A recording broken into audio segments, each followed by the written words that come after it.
कहानी बुराई का अंत। गांव के नमूने में एक साधारण किसान गोविंद अपनी पत्नी और 2 बच्चों के साथ रहता था।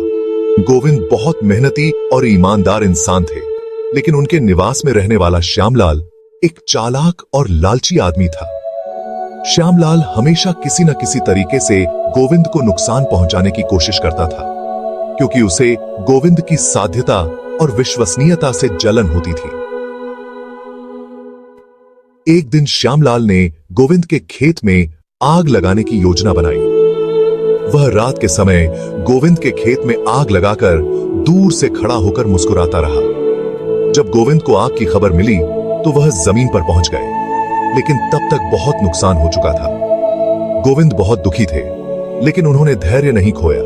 अगले दिन गांव में पंचायत स्थापित की गई, जहां गोविंद ने पंचायत से न्याय की योजना बनाई। सभी गांव वाले जानते थे कि वह एक ईमानदार आदमी है और कभी किसी का बुरा नहीं करता।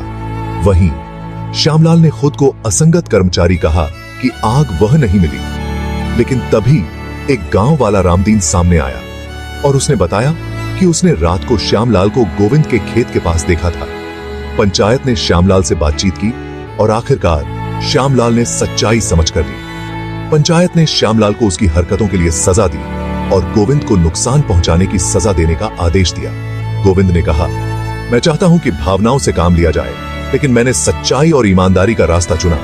बुराई का अंत हमेशा होता है और सच्चाई की जीत निश्चित होती है। श्यामलाल ने अपनी प्यारी मन ली और गोविंद से माफी मांगी। गांव वालों ने गोविंद की सच्चाई और विश्वसनीयता की प्रशंसा की।